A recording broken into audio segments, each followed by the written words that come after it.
We've been asked to change our units to remove any formal exams now through the coronavirus for those subjects, units that have external accreditation and external exams are required. We're going to have to change them back afterwards.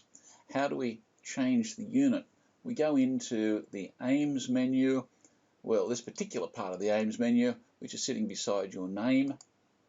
Pull it down and start a proposal. Click on the coffee cup. We're going to be updating an existing product. The product is in the higher education, that's the university part of the university. It's a unit and not a course. And we'll type in the unit number. This will give us a drop-down list of possibilities. It's going to select that unit and proceed. And we basically work through the steps now, pretty much the same way that other parts of AIMS are laid out. Summarise the proposed change. Well, I just happen to have some text hiding off to the side that I can put in.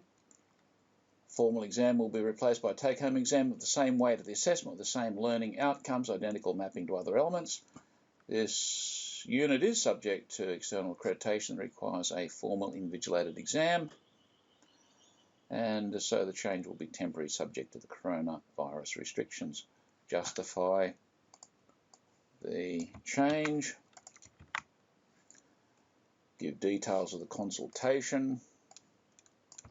In this case, Anthony Webber has asked us the impact on their students' ability to complete the course.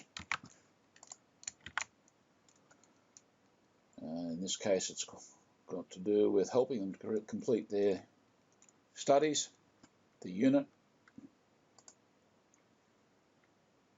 Now, this is a little bit tricky and depends on what the accreditation requirements are.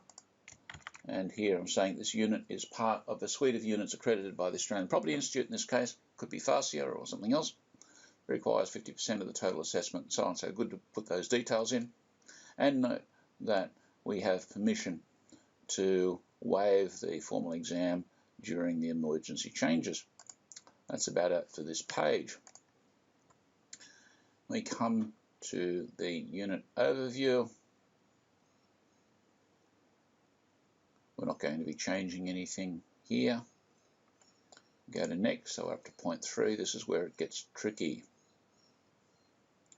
Learning outcomes are not going to be changed unless you particularly want to really change the unit. Assessment tasks. Here I recommend that you add the new assessment type. In this case, it's going to be a take-home exam. That'll be at 50%. I will put a number on the take-home exam. Very important that you hit the save button at this point.